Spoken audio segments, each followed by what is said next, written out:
Hey everyone, how is everyone doing tonight? So, I want to talk about two topics that are fundamentally important in our country and in the world right now. And they are really great topics. They are really awesome. They're amazing, but the process on them uh has not been good. It has not been good. First is the stimulus. The stimulus along with the vaccine. Vaccine is the second one. So, the stimulus, finally,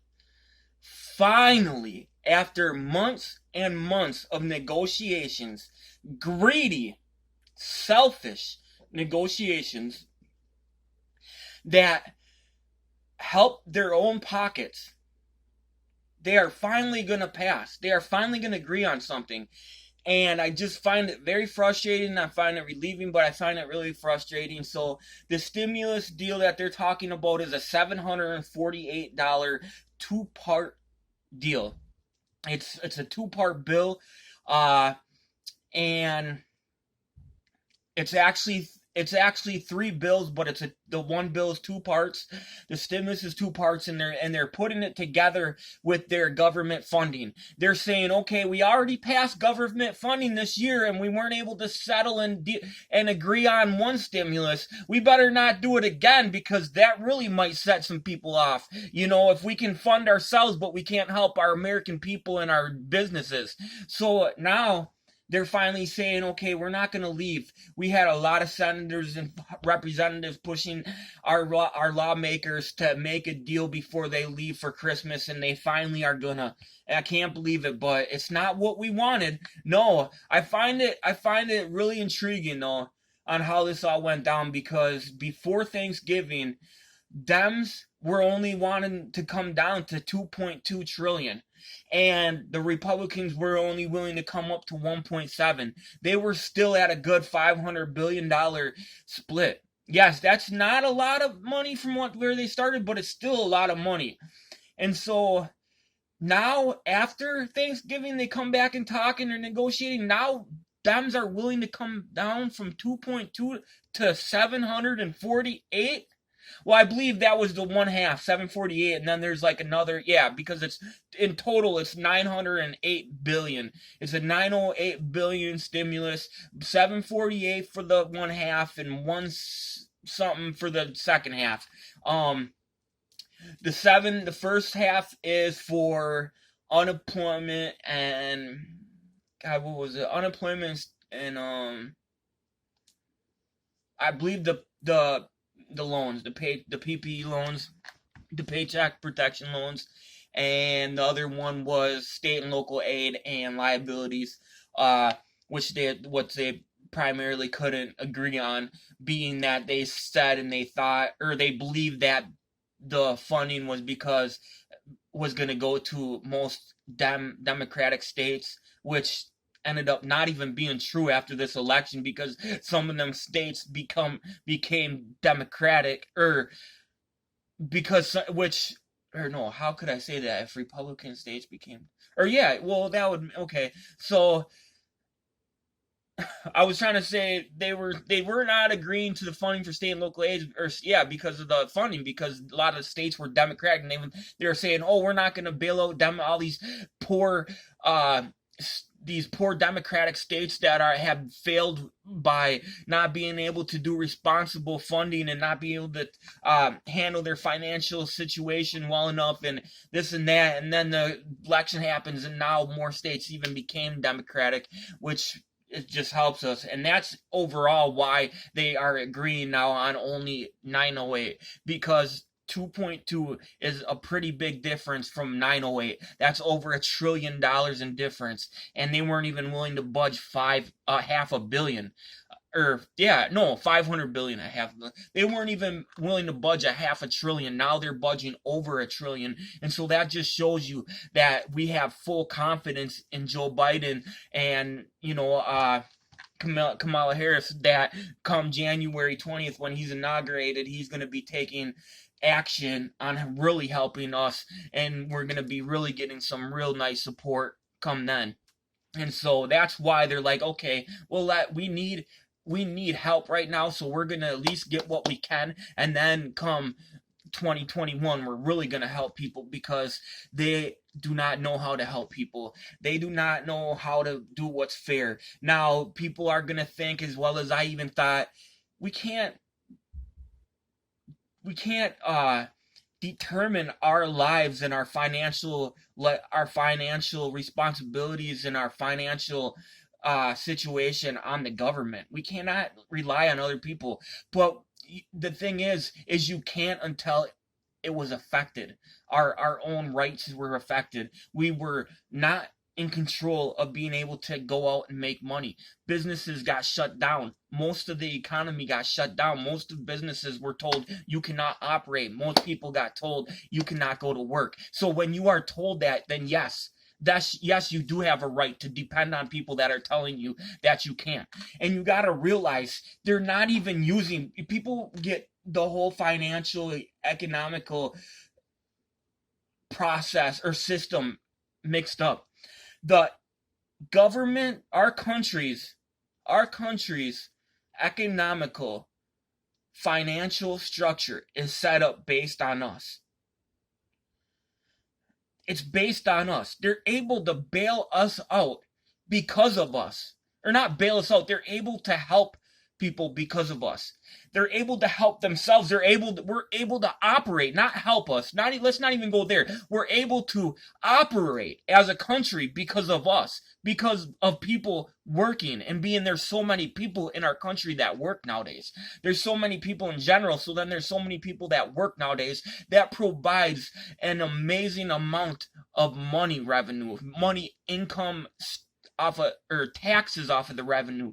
So when there is a huge amount of taxes being contributed every single day, week, month, year, that provides a lot of money going into our World Bank. We have a World Bank where all the countries put their money into banks. They get put into bills, and then they get released money every year to give back to the banks, the private ones, then commercial ones. And they make money off holding our banks, off our money. They make money off of holding our money. See, taxes, what you want to, how do I explain it? Okay, so when they say we're in debt, right? Our country is in debt. It is not real debt like when you take out a loan from a bank. When someone takes out a loan from someone or a bank, then you're in debt. That's not the debt they're talking about. We're not in debt as a country we're in debt to ourselves. They owe us. When they say they're in debt, they say they owe us, the people. That's what they mean by saying we're all these trillions of dollars in debt. That means every single day, week, year, month, year, they take taxes from us, right? Out of us working. And they put it into these banks. This bank, the World Bank. Then that bank writes notes. And then every year, them notes count as the money we put in there. And every time they have to write back and refund the programs in our country. And there's programs such as businesses, such as the FBI, the DEA, the police, Social Security. Social Security is the biggest portion of debt. That's what they owe the biggest amount of money on, is Social Security. It goes into that bank. They sit there and they build interest on it. It makes money, and they have notes that they gave out for that money. And they divide that money back into them notes. And now, come the end of the year, now they owe all that money back. And that's the debt. That's the debt. There's no real debt. We don't go more and more in debt. That don't make sense. Think about it. One of the most powerful, strongest countries does not go into debt continuously every year. That doesn't even make sense. It's not logical. You don't have 300 and almost 50 million people in a country, and millions upon millions of people working, and that country is in debt. It's just not possible. See, when there are people working and you have millions upon millions of people working, that provides economical structure, that provides success, because they are continuously making things and people are continuously having money to buy them things they make. It's just a circle, full circle. Uh, yeah, the one of the strongest, most powerful, most successful countries is not in real debt. No, they owe us money because they're making money off our money and not being fair. That's what it is. That's what I that's pretty much the I'm repeating myself now. I get so frustrated sometimes because it just pisses me off, because I just don't get why most people in this world, this country, thinks that we're in real debt, and I just can't believe that's actually our system either. I just can't believe that's how it's done, because it's just not fair. I mean, uh, but anyways, back to the stimulus. Back to the stimulus. So they finally agree on a 748 billion deal, as well as a 100, 750, 859, 850.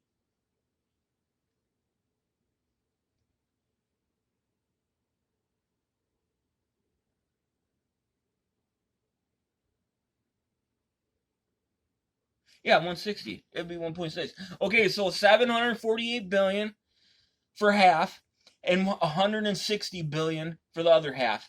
And so there's going to be only six, well, so far it isn't, and they're working out the fine details of it. So far what it is going to be, so far at the very least, it's going to be $300 enhanced unemployment, $600 direct stimulus checks for adults making under 100,000 a year, and 300 for children. Now, that's even still under slight negotiation for the numbers. There's the bipartisan caucus that are pushing for $1,200 checks, even $2,000 checks. A lot of the people in the caucus want also $2,000 checks, and which I think they should. If they can't agree on anything, if they can't agree to come to 1,200 or 2,000, then just put the 6, because we need something now, and they'll go for even more later on. And so that's that. So there's at least going to be 300 enhanced unemployment and 600 for adults, 300 for kids. And then the state and local aid is going to be state and local aid, and as well as company liability insurance money. There's going to be 1.6 for that. And now vaccines. Let's talk about vaccines. Okay, so the whole conversation basically is on whether or not you should take it and if it's safe to take it. Now, when you look at vaccines in general and the length it takes to make one and the time that it takes to see if it's okay, and then if it's really okay, because you can run a trial on a vaccine and see if it's okay, but then it really isn't okay until it's administered, and then years down the line we see that it really didn't affect with other things that our people are doing in their lives, taking medications that they might have not been taken while they were on it before. There's a lot of things that can change throughout a person's life at the time of taking the vaccine for so long, and then after. And so I feel that if you have not gotten the vaccine, or I feel if you have not gotten COVID right now, so far, if you have not gotten the virus and it's been this long, and you don't have underlying conditions, and you are not really vulnerable to getting it, I would not get it.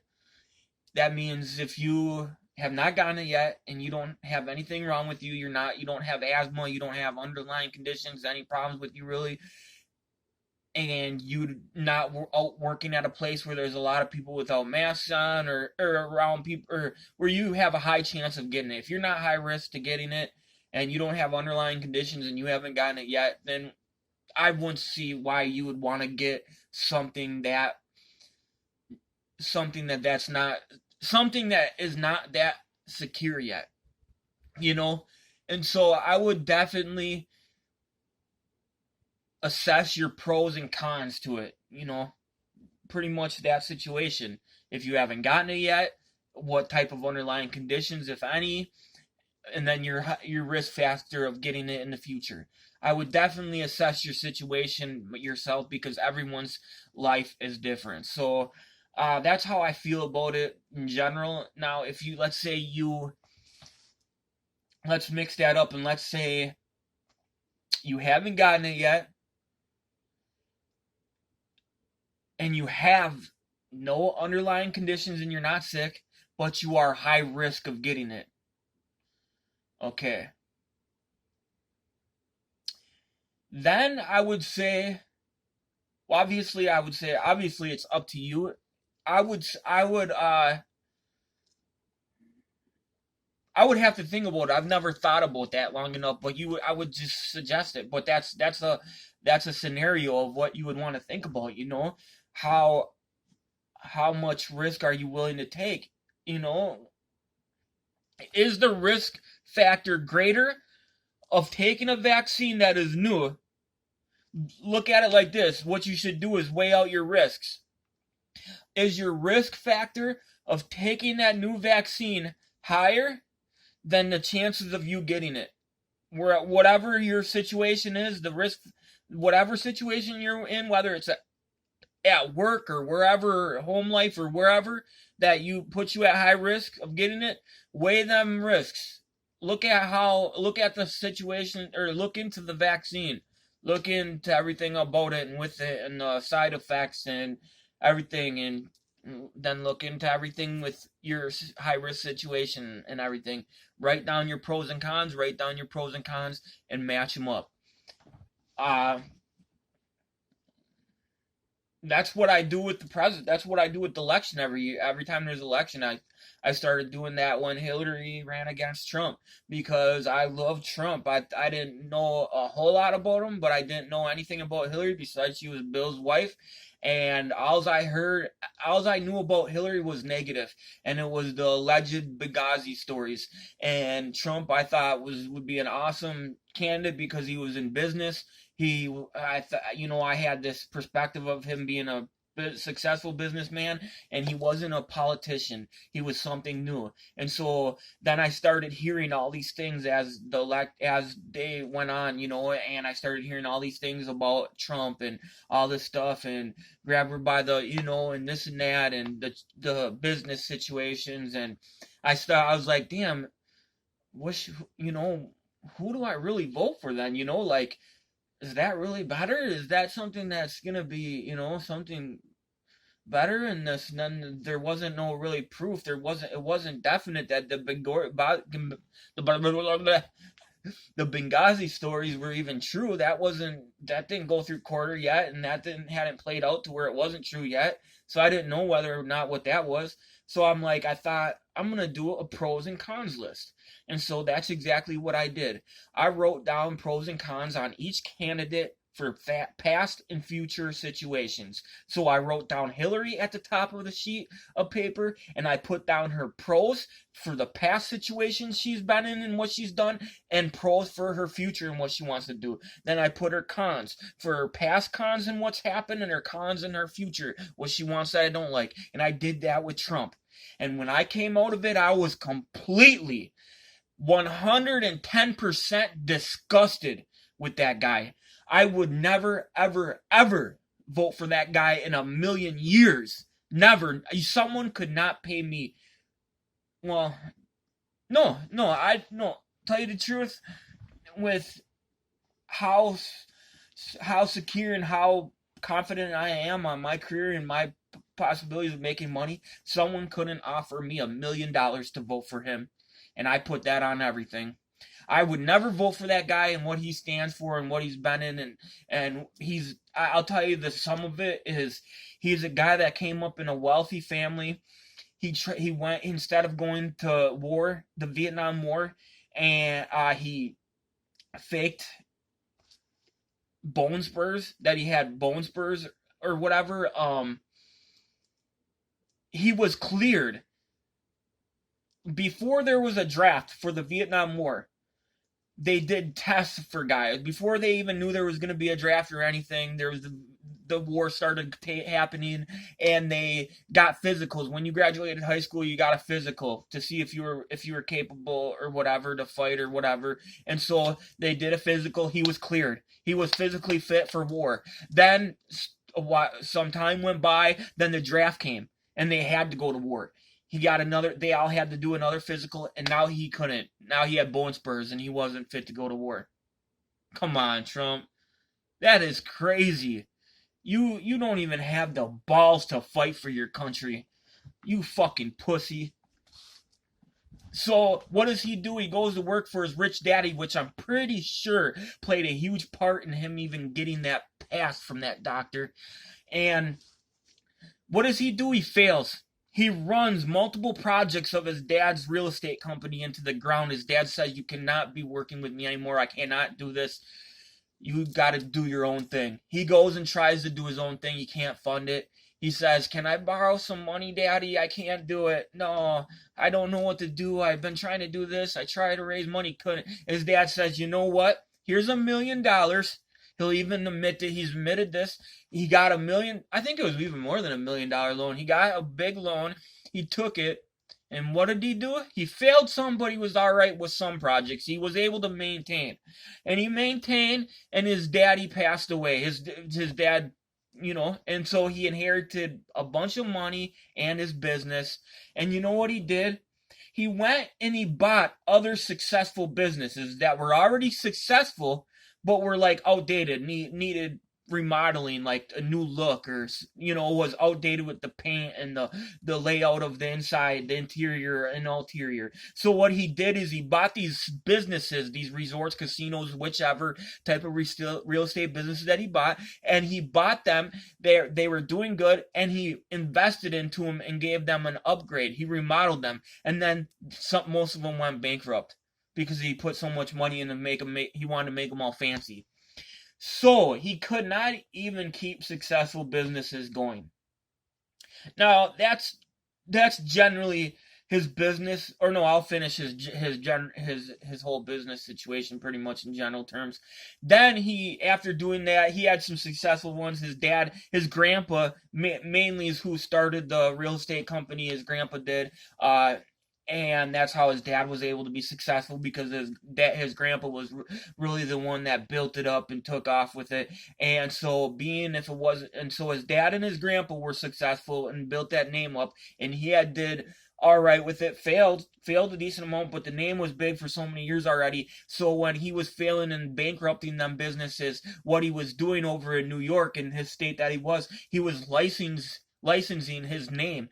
Other companies were coming in wanting to put up hotels and buildings, but they wanted to use a popular name that was out there already, that people were familiar with. So he licensed his name, and that's where he made a lot of his money on. He didn't come up with nothing. Not a damn thing on his own. He had no real intuition, real work himself. He never built anything that was successful on his own. He took over things that were successful, and so his business experience, his business credibility probably sits at like a 30-40% with me. And then there were multiple situations that were besides his business that came out that ended up having proof, that ended up having evidence. And then he even admitted some of them, which were sexual situations and womanizing situations. And yeah, I'm like, I can't get behind a guy that doesn't respect women 100%. I don't care if it's just little things. If you don't respect women 100% and who they are and what they're capable of, then that's not someone I can get behind. And so yeah, that's why I went with Clinton. And then I even did it in 2020 list election. I even did the pros and cons list again after I even already knew there's no way I could vote for this guy. And after I found out how he did in the election, oh my gosh, the guy was trying to take credit off of Obama's success. The guy drops the unemployment rate from 5% to 3.5 and says, "Oh, I've made the economy, America, great again. I've made it to the best it's ever been." You dropped the unemployment rate only 1.5%. Obama and Biden, they took it from 13.5 down to 5. They dropped it 8.5%. They're the ones that made America great again. And they did it with a crippled economy. You did it with a thriving economy. You only moved it down 1.5 more percent. It might have been the lowest it's ever been, but that's because it was already dropped down to 5 where it was already at the lowest it's been. So you only did it 1.5 more. They did it 8.5. You did it 1.5. You did it with a thriving economy. They did it with a fucking a crippled economy that was in a recession. You were crazy. And then what they do? They took one of our most vulnerable, one of our most important industries, aspects in our country, in our lives, and made it successful again, made it good again, made it better. They took our healthcare and they gave everyone insurance that couldn't afford it, and they took people out of debt. They took a lot of people out of major debt, a lot of future possible debt. There were, for years and years, for decades and decades, centuries after centuries, people could go to the hospital, to the emergency room, make doctor visits, have a kid, surgeries, and all with no insurance, and owe thousands of dollars. And then they could set up a payment plan if they wanted, when they wanted, for as little as $5 a month. Crazy, huh? So for example, let's say you have, or no, I'm gonna leave that for towards then. So now for years and years, people went and they owed, and then for years and years, people died still owing. You know, people die, they owe money, so they don't recover that money. The hospitals and fucking healthcare workers, they don't. You know, the healthcare workers don't see anything, but it reflects on them, and their pay reflects on their insurance. It reflects on everyone's insurance that does pay. And people wondered why premiums went up year after year all these times. It's because people, thousands and millions of people didn't pay insurance and made the hospitals and more in debt. And how did they do that? How did Obama and Biden come up with this genius plan to help us, to help our vulnerable sector? By having everyone help each other. It's how we got this far as a country to begin with, by everyone helping each other. What they did is they said everyone is just going to pay a little bit more. Everyone just pays a little bit more. And the more money you make, the more money you pay. And so being that we have incredibly wealthy people in our country that make billions, with a B, billions of dollars, and millions of people that make millions of dollars, over 70% gets paid by them of that. Now, not everyone doesn't have insurance. There are millions of people that do have insurance. So the amount of money that we need every year for the people that don't have insurance, over 70% of the super wealthy pay that. And so that's the 400,000 and above bracket. So if you make 400,000 and above, that's you. If you make less, you don't pay nothing. You don't pay that. So if now almost 20%, or no, a little over 20% it is. A little over 20%. The $100,000 to $400,000 bracket. So if you make over $100,000 a year, then you pay a little over 20% of this, you know? And if you make less than $100,000, you pay less than 10%. If you make less than $100,000 a year, you're paying less than 10% to contribute to the people that don't have insurance.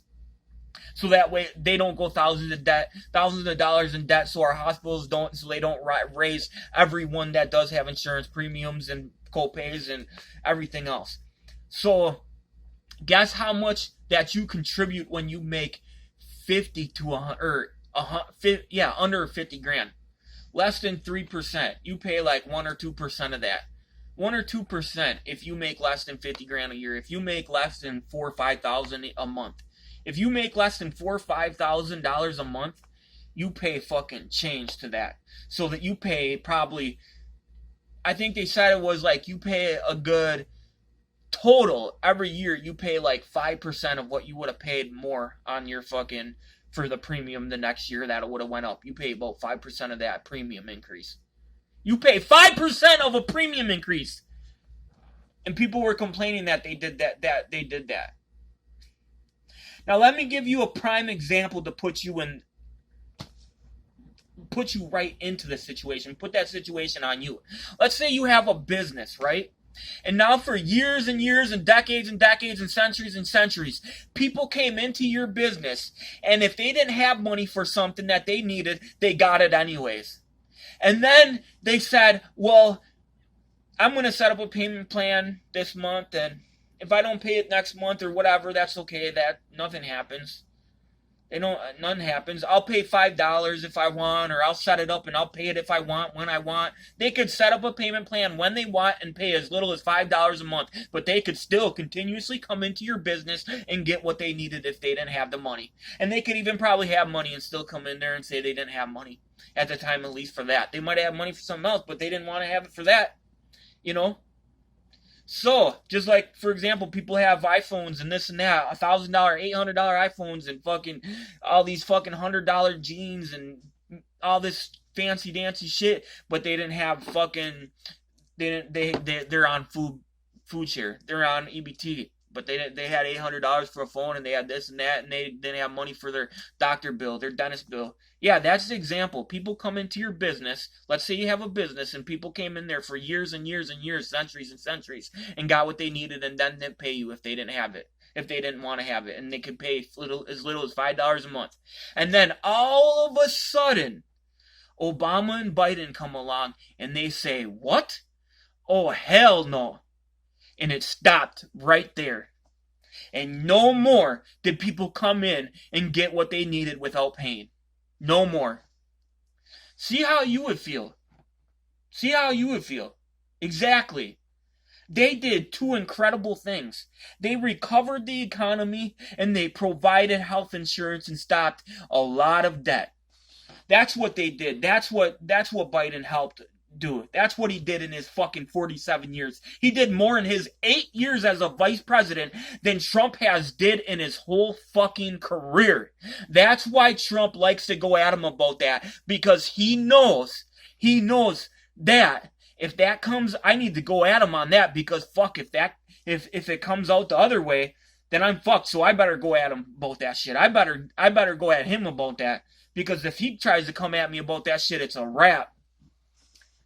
Yeah, that's facts. Everything I state is facts. FACTS. I don't give a fuck what you think. I am blessed, 'cause I'm a Republican and a Democrat too. Why? Because I'm an American citizen. Oh, who knew? You're an American citizen? You're a Democrat and a Republican? Oh my God, no way. Yeah, there's lots and lots and lots and millions of us out here. Yeah, we believe in our fucking country. People are like, this guy's fucking crazy. But, yeah. How about them Packers, man? We're fucking doing great this year. Woo! Super Bowl, baby. We're going to the Super Bowl. Yes, we are. Green Bay. Green and yellow, green and yellow, green and yellow. Y'all know what it is. Y'all know what it's gonna be. Woo!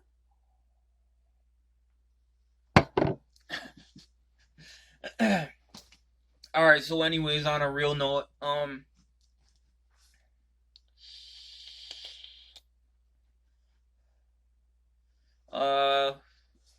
what shall we talk about next? I'm just gonna throw this as quick in there. I hope everyone's being positive, staying healthy. Don't forget to clean your touch things and touch spots, your wallets, your purses, your cards in your wallets and your purses. Clean them cards, you You pull them out all the time, every day probably. All the time you're pulling them out, touching touching that keypad, and then you're putting it back in there. Yeah, you're bringing a lot of germs on them cards. And how often do you clean them? Yeah. How about them shower handles? When's the last time you cleaned them? How about them shower curtains? When's the last time you changed your shower curtain? Yeah. Oh yeah, shit. Was that this year or last year? Yeah, you grimy motherfuckers. Do you take your shoes off at the door? Please tell me, people, you take your shoes off at the door. That's one of the most disgustingest things ever when people walk through other people's shit and piss and dog shit and piss and they don't even know they're walking through it. Then they come in tracking around their house, then they take off their shoes, then they're walking around in their socks and their bare feet, and then now it's on the couch, and now it's on the ass of their wives, and now they're slapping their wife's ass, and now they got it on their hands, and now it's on their face because they touched their face when they kissed them. Now they're touching their pillows, and now they're sleeping with it. And now you're sleeping with fucking shit and piss that was all the way down in fucking Kentucky. And so, yeah, it's just crazy why people are sleeping with shit and piss from Kentucky. It's like, fuck, man. Why? Take your fucking shoes off at the door. Change your fucking shower curtains. Sanitize your goddamn cell phones, keys, purses, wallets, makeup. When's the last time you cleaned that mascara, ma'am? Please, clean your mascara. You've been touching that damn mascara case for the last fucking months now. That thing's filled with germs. You're wiping millions of germs on your face with your makeup every fucking day. Come on now. Seriously though, I'm just being real. Alright guys, I gotta go. Camera space is running out. Gotta make some more room. I hope everyone stays blessed and has a good night. Stay clean, chase your passions, be positive, be healthy. Alright, I love you guys.